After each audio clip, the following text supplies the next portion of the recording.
How do you handle an employee who falls short on a project, goal, or expectation? Cue it up.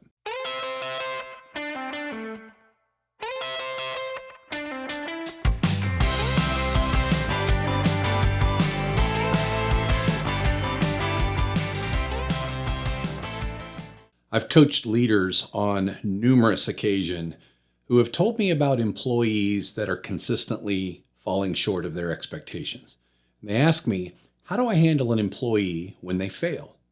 Of course, it would be awesome if the answer to that were as simple as the question itself, but it's never really that simple. I would like to spend some time, though, in this episode teaching you some principles of coaching that you might apply in some of these situations. You know, of course, if you've watched us for long, that coaches use questions, not answers, in scenarios like this. And these episodes are quite short, so we'll merely be able to introduce and expose you to the basics. Here are some basic questions that must be asked before we can answer the original question of how to handle an employee who fails. First, define failure. What's at stake? What made it a failure? Was it not done at all? Was it done, but just not to your standard? Was any actual harm done? Those are some questions aimed at defining what is meant by failure. There's an additional set of questions that have to be asked about the employee themselves. Was this failure an isolated incident, or was it representative of a consistent pattern of behavior? Why do you believe the employee failed? Why does the employee believe they failed? Does the employee even know or believe they failed? Did they fail because they lacked motivation to succeed? Do they lack motivation at work in general? Or did they fail because they lacked some skill required to succeed? And if so, do they generally lack the skill you need for them to succeed in that job? Or was this a special situation? You see where this is going? Diagnosis is critical, and it must take place before we prescribe solutions. Now, we don't want to solve a motivation problem with an ability tool, and vice versa. We don't want to treat a single failure the same way we would treat a repeated failure. They're quite different.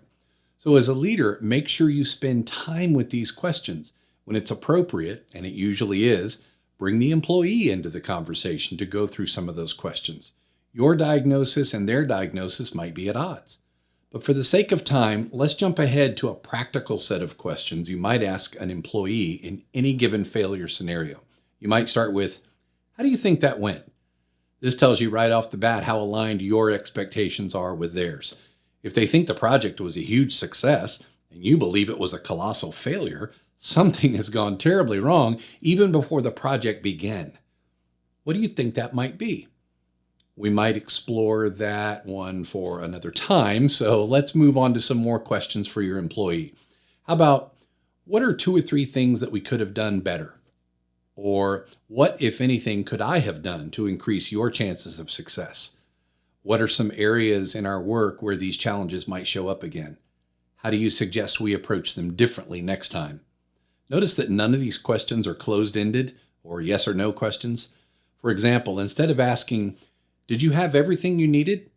Try asking, what resources, tools, support, or skills, if you had them, might have increased the chance for success? Open-ended questions draw out a deeper level of thinking. Now, if these coaching conversations have already repeatedly happened and the employee is demonstrating a pattern of poor performance, we have an entirely different situation. In fact, we may have a situation where coaching is not the most appropriate tool. Even coaches acknowledge that there are times when a manager simply has to be a manager, a supervisor, a director, and yes, sometimes some form of disciplinarian. But starting with coaching gives you a better shot up front at engaging your team members and helping them account for their commitments and their expectations. To help foster the mindset that we're talking about here, you might start with a simple decision tree model. Is the employee failing from a lack of motivation or ability? If the answer is motivation, move to a new set of questions. Are they actively disengaged in their work? Are they dissatisfied with the organization? Or do they just not like their specific job or this project? Have they been turned off or mishandled by an immediate supervisor? Do they even want to continue working there in their current role? Can you think of any ways that leadership might open new pathways for this employee's internal motivation? The answers to any of those questions might help point you to what to do with that employee. But if the answer to the first question is that they most likely have an ability problem rather than a motivation problem, then we have a whole different set of questions to apply. Do they have the skill? If the answer is yes, do they fully understand the assignment? Is the timeline reasonable? Is the environment set up for success? In other words, if you believe it's an ability problem, you must find out where the gap in ability lies. It may not lie in the employee's individual skill set, might lie in other factors that are prohibiting the employee to succeed. If the answer to the ability question is no, they don't have the skill or ability, then the next question might be, can they get it? Are they capable of acquiring the skills needed? And what would be your role in helping them acquire those skills? And how long does the organization have while waiting for the employee to develop these skills? Were these skills falsely advertised at hiring? Here's the thing about coaching. It doesn't purport to solve every problem. When you go down the decision tree, questions, and arrive at the conclusion that the employee has neither the motivation nor the ability to do the job you've hired them to do, you have a decision to make. Many leaders struggle with that decision. One thing is certain, ignoring it and hoping it will go away doesn't work.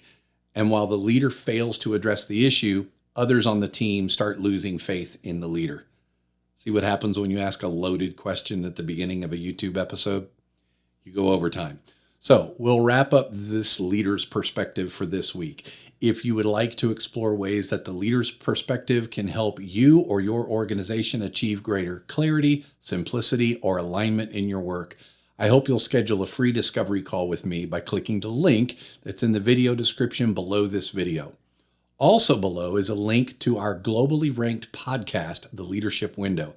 And as always, make sure you subscribe to this channel by clicking the subscribe button below.